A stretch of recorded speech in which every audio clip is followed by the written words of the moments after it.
Hey, Nathan here. Quick thought. You ever just look at your keys? Just think about how remarkable they really are. I mean, there are millions of doors in America alone. Each one has a set of keys that are specially designed to fit with it. I mean, you could take the wrong size key, shove it into that lock, turn all day, nothing's gonna happen. You have to take the right key, put it into the lock, and turn in order for that door to open. Now, of course, each device, measured by the amount of valuables it has in it, has a specially designed key. But, of course, that makes you think, what about the virtual world? What about the World Wide Web? I mean, with the World Wide Web, you have a series of doors, firewalls, and in order to open that door, you have a series of keys or passwords that you have to memorize and enter in. But, of course, in order to do the 3 S's and keep my keys secure, safe, and strong, I put them in my pocket and keep them with me. But I can't do that with passwords. How do I keep my passwords safe, strong, and secure? Well, today on Tech Tips, I'm going to give you 5 tips to do just that.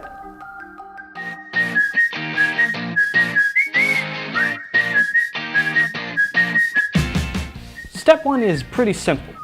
Create a password that's longer than 9 characters to prevent what's called brute force hacking. Here, try this technique. Choose a phrase that is easy for you to remember, such as Neil killed Pluto or winter is coming. They have more than 9 characters and can really help create a basis for a good, strong password. The most common mistake people make when choosing a passphrase is using things like birth dates, names, or places. You may think that name, birth date, and website is unique, but I promise you it's not. Instead, try to choose words that aren't commonly used. Try using a Latin phrase, or even a word you made up yourself. Now that we have a passphrase, let's go ahead and try to make it just a little bit stronger here. Most people are aware most websites require you to have 1 uppercase letter, 1 number, and 1 symbol. Now this is good, but there's a little technique to it to make sure you make it secure. First, let's look at our passphrase. Most websites don't let you have spaces, unfortunately, so we can replace those spaces with, say, an underscore, a dash, a backslash, or you could just delete them altogether. Now, next you want to add some uppercase.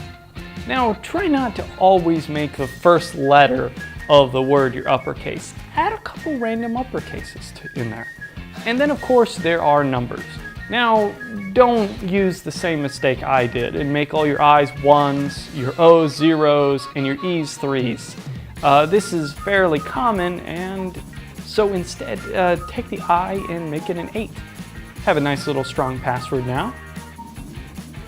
Sadly, a lot of people get their passwords stolen rather than hacked, and this has to do with the fact of poor security measures. Always check your surroundings. So if you're in a public location such as a library, a coffee shop, or even your friend's house, they may not have the same security level you have at your business office or even at home. So when you're on like a public network, try to avoid going to your bank website or even your business email. All right, so tip 5 is the most important tip. If anything, I want you to remember tip 5, and that is don't reuse passwords. I say it again, don't reuse passwords. Not all websites are created equal. Matter of fact, Google is going to have a lot better security at keeping your passwords safe than a low-budget little website you may visit once a month. Okay, think of it this way. Passwords, once again, are a lot like keys. Your car key is going to be a lot harder to pick than, say, a generic little house key. But if you make all your keys the same, and this key opens your car key and your house and your safe, Well, if someone copies this, now they have access to everything. So instead, create unique passwords. In the virtual world, if someone gets access to everything, they can steal your identity, they can get into your bank, your email, and your Facebook. Use different passwords for these things, and you will thank me in the future. Once again, my name is Nathan, and this has been Tech Tips.